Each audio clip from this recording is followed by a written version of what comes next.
வெங்காயம் தக்காளி மட்டும் போதுங்க. நல்லா நாக்குக்கு ருசியான சுருக்குன்னு எங்கள் வீட்டோட ஸ்டைல் வெங்காய சட்னி செய்யலாங்களா?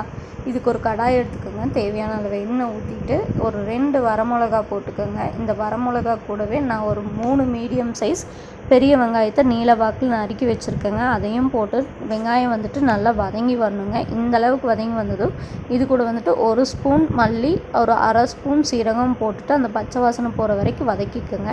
இது கூடவே வந்துட்டு அந்த கொத்தமல்லி தலையோட தண்டும் போட்டுக்கோங்க. செம டேஸ்ட்டாக இருக்கும். போட்டு நல்லா வதக்குங்க. இது கூடவே வந்துட்டு நான் இன்றைக்கி 1 தக்காளி எடுத்திருக்கேன். பெரிய தக்காளி, சின்ன தக்காளியாக இருந்தால் 2 எடுத்துக்கோங்க. இது கூடவே இந்த சைஸில் புளியும் போட்டுட்டு நல்லா வதக்குங்க. தக்காளி வெங்காயம் எல்லாம் வந்துட்டு நல்லா மசிஞ்சு எண்ணெய் திரிஞ்சு வர்ற அளவுக்கு நல்லா வதக்கணுங்க.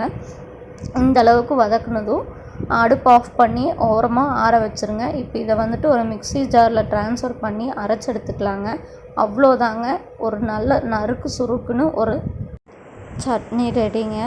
பிடிச்சிருந்தா செஞ்சு பார்த்துட்டு கமெண்ட் பண்ணுங்கள். மறக்காமல் சப்ஸ்கிரைப் பண்ணிக்கோங்க, லைக் பண்ணுங்கள், ஷேர் பண்ணுங்கள். பாய்.